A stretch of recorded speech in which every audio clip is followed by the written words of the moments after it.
5·1劳动节快到了，多头老板决定在恐怖游戏里给 NPC 们搞个团建。他拨给我1000万，并宣布政策如下：一不想参加可以不参加；2准许加年假一同连休；31000万只是打底，不够再要。我呆呆地看着他，谁家好人5·1节是从4月1日开始放？老板，今天是愚人节，你是不是逗我呢？他说道，咱们不过洋节，这次只是调休。我惊了，从4月1休到5月5，这是什么神仙日子？老板接着说，这次团建案花费的1/1000给你提成，也就说花掉1000万我就能得1万，花掉1个亿我就能得10万。要是花上1000个亿，老板眯了眯眼，不加限制，总感觉会发生很可怕的事。明确一下，这笔资金只能用于实现 NPC 的愿望以及团建活动所需。我失望地叹了一口气，财富自由的机会没了。中午12点，恐怖游戏的玩家全部被弹出游戏，有1000万余额的银行卡已经摆在我面前。这次就让我来完成恐怖游戏 NPC 们的愿望吧。譬如狂吃狂炫，紧张刺激的大胃王比赛正在进行中，1号位小李，2号位九尾，3号位屠夫。舞台剧龙王小张，出演者张悦、吴子瑜、小黑、小白。魔术表演纸牌的秘密，表演者小丑。马屁诗朗诵我和我的老板，朗诵人吴子瑜。一道长长的斜杠划过，老板看着我，这一项就不要上台了，我丢不起这个脸。他看着下一项，挑战不眠不休看小说，表演者墩墩。老板眨了一下树眼，墩墩表演的时候记得给大家发一些扑克，就当看今年的春晚了。而我万万没想到，节目的最后 NPC 们给我整了个大的。歌曲吴妈我不能离开你，演唱小李小张，编曲科学家赵裁缝，填词全体 NPC。 我是恐怖游戏的唯一清洁工吴子瑜，因为有穿梭副本的天赋，所以被老板委以重任。每次副本结束，我就出来打扫房间，给 NPC 们营造舒适的环境。当然打扫也不是白打扫，每打扫一个副本就有1000的提成，更别提我还有2万1个月的底薪。在穷死和累死之间，我选择尽力去打扫。即便如此，我也打扫不了多少副本，因为万恶的老板制定了9点半之前不能上班，4点半之后不能加班的严苛规定，并且每周1、3、5游戏开本不能进入打扫，非常危险。周末因为是休息时间，他也不准我来。有这样的老板，时常搞得我诚惶诚恐。打工人哪里见过这些？就像诸葛亮遇见刘备，元芳遇见狄仁杰，有8分力，恨不得使出10分，但因为种种限制，我只能使出3分。最重要的是，这里的 NPC 也全都很好。老是跳上跳下的小李，好奇心很重的九尾，玩牌很厉害，爱讲冷笑话的小丑，有他们在真是让人既高兴又疲惫。我拿着记事本统计愿望，古堡副本内，缝合怪小李露出狰狞的笑容。吴妈，我的愿望就是每天都看到你。我摇摇头，不行哦，换一个。我可没这么多时间。小李挠头，叮叮当当，那我要很多的垃圾桶。他的垃圾桶都是用来装玩家残肢的。我想了想，对于他来说，一个垃圾桶可能真的不够用。我看着他，愿望再换一下。垃圾桶我待会儿给你拿2个，不算在愿望内。小李笑了笑，那我许愿吴妈活到1000岁，给我打扫1000年。我嘴角一抽，好魔鬼的愿望，活1000岁还在这里扫地，想想都可怕。说个我能做到的，最好是钱能做到的。他咧嘴傻笑，我希望吴妈见到我，能像我见到吴妈一样开心。我看着他，有你们在，吴妈一直都很开心呀。他走到我面前，那你得笑啊，吴妈，来，跟我学。嘴巴咧开，把牙齿都露出来，然后大声地笑。我拒绝道，我不想学，总感觉笑起来像傻狍子。他的脸一下垮下来，跳到吊灯上蹲着，背影很像动物派对里的黑猩猩。他嘟囔着，吴妈，你说人是不是应该有点礼貌？我望着他，是吴妈不好，吴妈错了。这个笑容很好，一点都不像傻狍子。他扭头看我一眼，一点都不真诚。我暗自叹息，咧嘴，龇牙，嘻嘻嘻。他又看了一眼，吴妈，有一点我得承认，确实像傻狍子。说罢他再也憋不住，哈哈大笑，吴妈，你逗死我了。如果是在漫画里，我脑袋上一定有一个大大的表情符号，像井号这个以及这个。小李，他从上面跳下来，吴妈你打吧，我不还手。我深吸一口气，吴妈不打你，是吴妈有错在先，我们应该相互尊重，而不是嘲笑对方。他看着我，可是吴妈你刚才真的很好笑，哈哈哈哈！我拿起扫把顶端敲他的头，他跳来跳去，痛。吴妈你怎么下这么重的手？我看着他，你装的吧？你一身钢筋铁骨，这个怎么可能打疼你？小李捂着头，你瞅瞅，都起包了。我仔细看了看，好像还真是。我突然想起，老板给我扫把、簸箕、拖把和抹布时说过，为了防止游戏里的 NPC 干扰你，我赐你4件神器：上掌昏君，下除奸臣。难道这4件清洁工具真的可以上掌昏君，下除奸臣？我对小李说：“来，吴妈吹吹，吹吹就好了。”他看我一眼，吴妈，你当我3岁呀？我心想，就他这个情况，心理年龄不会超过个位数。我去给你找个创可贴吧。他拍拍胸脯，没事的，吴妈。男子汉大丈夫，一个包算什么？你不是还要统计其他 NPC 的愿望吗？先去忙吧。我问道，真没事？他点点头，真没事。我看着他，那你的愿望，小李对我说，不是说过了吗？我笑了笑，走出古堡副本。出去前，我听到一声痛呼，暗自摇头，我走向下一个副本。房间名：孤岛。介绍：每个人的内心都是一座孤岛，岛上或荒芜，或长满树。这里的 NPC 是一个叫墩墩的小可爱，因为他特别喜欢在小说评论区墩墩，所以取了这么个外号。他外形有点像宝可梦里面的胖丁，粉粉的，而且根本不用找，遍地都是他的屁股，只需要踢踢，他就能收到消息。我踢了踢，墩墩，你的愿望是什么？墩墩的影子瞬间变成实心，手上还捧着我上次带来的小说。他很高兴地看着我，把手里的书挥了挥，看完了。我无奈地说道，这是最新刊，后续还没出呢。墩墩很沮丧，好看，还想看。作者还没写，我也，等等，我忽然意识到我有1000万。写这个的作者也不是什么大作者，正愁钱花不出去呢。我对他说道，放心的交给我吧，一定让你看到完结。走出孤岛副本，老板看向我，统计工作做得如何了？我拿起记事本翻了翻，统计了53个。他点点头，副本不开，我也很闲。剩下的副本我去统计，你去实现这53个愿望吧。好，我合上记事本，想起另一件事，前任老板的事。自从上次从3S 级童话副本出来后，老板就像把这件事忘了一样，再也没提过。他笑笑，正是因为他，我才要停服，先让他1个多月，看看谁着急。原来如此，难怪休假如此久。我看着他，说起来，小张很久都没开门了。老板说道，小张受了惩罚，还在恢复期，大概再有个2、3天就好了。从我离开血月副本算起，已经有半个月时间了。没想到惩罚这么重，这让我更加愧疚。小张都是为了我。你去忙吧。老板的31个头同时飞向不同的副本，我也太久没见他们了，正好找他们聊聊。羡慕，我以前要是有31个头，工作效率一定很高。离开恐怖游戏的后台空间，我通过社交平台联系到了作者。你好，我想跟您谈笔合作，关于您的小说《仙踪》。大概2小时后有了回信，《仙踪》的各项版权都在近月，如果有需要，我可以帮你联系网站的版权部。我打字道，不是关于版权，而是关于更新。他明显有些懵了，更新？对，更新。我希望能在5月1日之前看到全部章节。抱歉，按照我规划的进度，至少要3个月后才能完结。如果我给你钱，你能不能提前完结呢？第一次有人跟我聊这个，正常情况下给我上个盟主，我会加更3章，也就是1万多字。我查了一下，一个盟主1000块，它的正常更新速度是1周5万字，大概还有60万字就能完结。我说道，我给你上100个吧，能不能在这个月写完？他回道，100个不行，我写不了那么快。那我给你上1000个呢？他惊诧道，啊？他生怕我说错了，特意强调道，1000个盟主可是100万。我回复道，我知道。他再三确认，您真要打赏1000个盟主，而且只是为了催更。我打字道，千真万确。他愣了，久久没有回复。为了防止他不相信，我哐哐给他上了100个盟主。他发来震惊、瞻仰的表情包，并且拍了一个视频给我。我点开，大佬你看一下，正宗的小黑屋，吊瓶都准备好了，保证完成任务。我嘴角一抽，倒也不必这样。消息发出去就没有回复了。我又上他微博看了一下，最后一条动态10分钟前。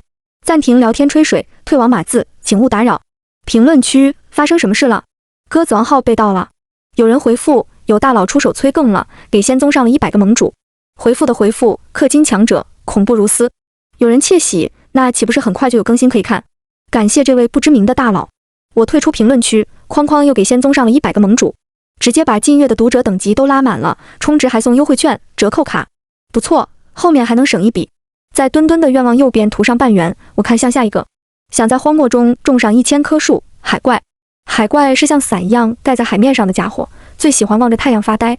他说他从小在荒漠周边长大，那个时候院子里落的沙能有1米多高。我也想去种树，可要不就是钱不允许，要不就是时间不允许。我虽然捐了一些钱，但还远远不够。吴妈，我的愿望就是种上1000棵树。迎着烈日，我出现在沙漠防护带的边缘，地已经承包好了，往右走个1公里就是。本来种1000棵树，30亩地应该是绰绰有余，但考虑到整个防风带的形成，我承包了220亩，租金很便宜，主要花费是人工和种子。要治沙，不仅是种下去那么简单，我花钱请有经验的植树人来讲课，谁知他分文不取。他说道，有人来治沙就是好事。我不能收钱。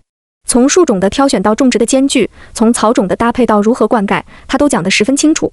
他对我们说，以前是沙进人退，现在是人进沙退，大有希望。他的高兴发自肺腑，使我默然。当我回到副本后台，老板看向我，你怎么变黑了？我说道，还好吧，反正没有小黑那么黑。老板轻笑，你要是有小黑那么黑，别说人种了，连物种都变了。路过的小黑猫压根不搭理我们，自从它穿梭副本的天赋被老板发现后，就索性不装了。这段时间没开副本，它经常出来晃悠，而常常黏着它的小白猫更是四处串门。我问道，小白哪里去了？小黑跳上书架，它去九尾副本了。九尾副本内，九尾热情地向我打招呼，好久不见了。它的9根尾巴下，小白正在扑来扑去。我哈出一口热气，紧了紧身上的羽绒服。也没多久，才1个星期而已。九尾晃了晃毛茸茸的脑袋，血从身上掉落，是吗？我还以为至少有1个月了。我走上前，你说的那片山我去看过了，那些狐狸都快被游客喂成大胖子了。他笑着，眼睛眯成一条缝，那就好。我希望我是盗猎的最后一个受害者。我心疼地看着他，拿出带来的加雪人神器，给你看个神奇的东西，只要这么一夹。九尾好奇地凑过来，小雪人就出现了。他惊叹道，真是不得了。我打开口袋，拿出各式各样的夹子，大雪人堆得多了，要来试试小雪人吗？被九尾逗弄的小白也凑过来，眼睛像玻璃珠一样反光，好奇地问道，喵喵。我看向他，你也想玩？他点点小脑袋，喵。我把夹子递给他，你试试看吧。小白趴在雪上，小心翼翼地用2个爪子的肉垫同时挤压夹子的两端，因为太边缘了，夹子受力不均，像弹簧一样跑了。小白瞪大眼睛，喵。从九尾副本出来，我来到血月副本门前，举起的手停了2秒，还是敲下去。小张，我可以进来吗？他急不可耐地把门打开，斜倚在门边，幽怨地看着我。吴妈，你个负心女，终于舍得来看我了。我仔细地观察他，伤怎么样了？他360度转了一圈，没问题了，只是一个很小很小的惩罚，你不要担心。不对，你本来就没担心，我已经恢复5天了，你居然没有第一时间来看我。他鼻子一皱，我生气了，哄不好的那种。我解释道，这几天我在外面忙呢。NPC 们的愿望要一一去实现，单纯用钱的事还好说，像一些物资捐献，我得亲自去盯着。小张捂住耳朵，我不听你的正当理由。我笑道，那请问要如何才能哄好美丽又可爱的小张呢？他松开捂耳朵的手，听说有2只猫猫可以穿透副本，你带来让我玩玩。玩玩像话吗？我看着他，我可以请他们过来见见，能不能玩到一起就看你们了。黑白猫副本，小黑摇摇头，不去。我不认识什么张3李4，不想见。我看着他，见吧，我给你买小鱼仔。他摇着尾巴，你把小白带去就是了。他最近跟发现新大陆一样，对串门这件事热情高涨。不一会儿的功夫，又跑到海底副本去了。海底副本就是海怪所在的副本。房间介绍，海底有无穷的宝藏，可宝藏是从何而来呢？我进入副本，出现在海盗船的甲板上，远远望去，小白正站在海怪的头顶，像狮子王中的辛巴一样，仰望着太阳。2个谁也没有话说，就随着洋流飘，似乎要这样一直飘到太阳下山。我冲他们喊道，海怪，我来找一下小白。他们同时扭头，步调一致。海怪懒懒地说，是吴妈呀。他似水母一样扑腾，掀起层层的波涛，向我靠近。海盗船因此左摇右晃。等靠近后，小白跳上船，看向我，喵。我看着他，去串门去不去呀？小白扭头看了一眼海怪。海怪无所谓地说，你去吧，我只要有太阳陪着我就可以了。我对海怪说道，这次的1万棵树正在种，我会时不时抽时间去看看。他惊讶地说，这么多？我解释道，1万棵正好可以形成防风带，1000棵少了些。他眨眨对比他体型过于小的眼睛，谢谢你，吴妈。我笑了笑，不用谢我了，我其实做的也不多，主要还是靠老板的超能力，可以招到人去种树。他看着我，吴妈，你变黑了。我摆摆手，没黑多少，只在那边待了几天，种下几10棵树而已。他的小眼睛忽然多了些水光，谢谢你，吴妈。眼见他要哭出来，我抱起小白，先走了，改天见。我很怕看到眼泪。改天见，吴妈。血月副本，小白和小张互相对视。小张戳了戳小白的额头，真的猫猫哎。小白扒开小张再次伸出的食指，喵。小张喃喃道，不喜欢这样吗？他思考着，吴妈，你那儿有没有小鱼干啊？我摇摇头，没了。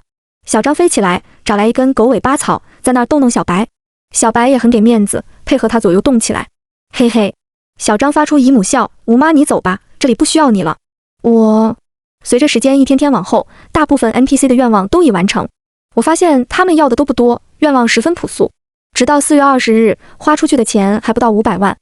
老板看了一眼账单和发票，把东西放在桌上，这么多 NPC 才花出这么点，想给你多发点提成都不行。我笑道，不重要的，老板，我平时的工资已经够高了，你说的吗？知足常乐。他看向我，知足常乐是你自己总结的，我可没对你说过。老板和员工说这话，不是 poor 是什么？我看着他，你说过的，欲望是无止境的毒药。他眉头一挑，那是我说给自己听的，仓廪实才能知礼仪，你住上别墅，开上豪车了吗？我白他一眼，老板你好烦啊。他满意的笑出了声，团建的节目准备好了吗？我点点头 ，NPC 们正在排练呢。说起来，老板，他们不能离开副本，到时候怎么表演呢？老板说道，到时候我会把直播投屏到各个副本，你不用担心这一点。我把手写的节目单拿出来，你要过目吗？他摆摆手，不用，我喜欢惊喜。4月21日，为了方便不同副本的 NPC 交流，老板提前开放了直播屏。他感叹地说道，这才是真正的钱啊。我明白，他说的钱是灵魂。看来老板这次是真的下血本了。4月29日，仙宗提前完本，我如约上了800个盟主，包括之前的200个，共计1000盟，狠狠给仙宗刷了一波存在感。仙宗作者私聊打字道，给大佬跪了。他还给我展示了接下来的新书规划，恨不得给我整个产品说明书。我委婉地表示之后可能不会再这样打赏了。他说道，我说写小说不是为了钱，难免显得我有些装，但我还是想说，我第一次写小说完全是因为我想表达的欲望，我想写一个好故事，仅此而已。第一个点赞，第一个收藏，第一个评论使我坚持到现在，不管打不打赏，我都很高兴有你们这群读者。我把这些话原封不动地转述给墩墩，墩墩说道，好看，爱看，棒，支持。5月1日，劳动节，恐怖游戏的首届团建活动如期召开。主持人不是我，是深蓝副本的多齿鸟。各位朋友们，大家好，我是团建活动的主持多齿鸟，很高兴能在今天主持如此盛会。本活动由老板赞助播出，请大家以热烈的掌声欢迎老板讲话。直播屏幕中，老板的屏幕变得最大。他说道，废话不多说，直接开始节目。导播切回深蓝副本，多齿鸟说道，感谢老板言简意赅的发言，让我们直接进入第一个惊险刺激的节目——大胃王比赛。可以看到导播的镜头已经给到了各个参赛选手。1号位小李，2号位九尾，3号位屠夫。小李选手十分健壮啊，而且牙口很好。九尾选手看起来胃口很小的样子，不知道会不会是黑马。屠夫选手赛前采访中表示自己是老牌吃货，不知道有没有吹嘘的成分。6号位骷髅选手太露骨了，当然我没有抨击他外貌的意思，我只是不明白他要怎么吃东西，不知道观众朋友们是否好奇。好了，6位选手已经全部介绍完毕，现在有请清洁工吴妈逐一进入副本，对食材进行查验，确保 NPC 没有作弊。镜头转给我，我进入古堡副本，看了一下桌上的面包、零食、牛奶、水果以及肉干，对镜头说道，没有问题。小李骄傲地说，我可不会作弊，而且比赛冠军一定属于我。不知道谁叫了一声好。直播间掌声雷动。多齿鸟继续解说，看起来小李选手十分有信心，即使面对众多强敌也丝毫不怵，让我们期待他在比赛的表现。进入九尾副本，古色古香的建筑中，九尾蹲坐在宫殿上，桌上是同样的东西。没问题。九尾摇摇尾巴，冲镜头笑笑，好想入啊。这个声音我一听就知道是小张。多齿鸟说道，比赛期间请直播间观众不要发出与比赛无关的言论，对小张黄牌警告，若有下次直接禁言。我无奈的笑笑，来到屠夫的屠宰场副本。在这个副本中，到处都是暗沉的血迹。副本运转时，玩家要扮演动物，躲过屠夫的追杀，是一个难度不低的 S 级副本。我来到屠夫的案板前，仔细看了看，没有问题。6位都检查完后，这场比赛终于开始。紧张刺激的大胃王比赛终于开赛。小李选手撕开包装袋，他首先选择薯片，一抓一大把，真是不容小觑。九尾选手还在观察，似乎是不太熟悉这些食物，看来是要晚一步了。等等，骷髅选手直接塞进嘴里，又从喉咙落到地上，这个是否涉嫌作弊呢？让我们看看裁判席的意见。果不其然，被红牌罚下了，那现场只剩下5位选手了。可以看到屠夫选手比较稳扎稳打，吃得十分从容而且优雅，让我想起了影视界的一位著名美食家汉尼拔。比赛时间来到2分钟，小李选手和屠夫选手不相上下，九尾选手竟然还没开始，落在最后。4号位和5号位选手看得出已经拼尽全力，但和小李选手和屠夫选手的差距还是有点大，而且看起来似乎要吃饱了。让我们进入随机采访环节，请导播随机一个镜头。不知道何时被禁言的小张出现在屏幕上。多齿鸟看了看他，咳嗽2声，导播解除一下小张的禁言。小张说道，我最看好九尾。多齿鸟惊奇道，哦，难道你看出了什么不寻常的地方？在这样的趋势下，竟然还看好九尾选手。小张说道，可爱就是正义，正义必胜。啊啊啊！好想摸。多齿鸟擦擦不存在的汗，还是恢复禁言吧。时间到5分钟了，九尾选手终于动了，他张嘴猛吸，像是个无底洞一样。天哪！我看到了什么？他竟然把包装袋都吃了。他正在以惊人的速度追赶，小李选手和屠夫选手应该是感受到压力了，纷纷选择了更粗暴的吃法。如果说九尾选手一开始就选择这种禁食方法，那我想冠军应该是没有悬念，但现在结果犹未可知。请大家为自己喜爱的选手加油吧！我说道，小李加油，九尾加油，屠夫加油，电锯加油，娃娃加油！老板轻笑，你倒是一个都不落下。我笑了笑，一视同仁，谁赢都一样。他问我要赌吗？赌谁能赢？我摇摇头，拒绝赌博。他哈哈大笑。多齿鸟的语速越来越快，最后的时刻了。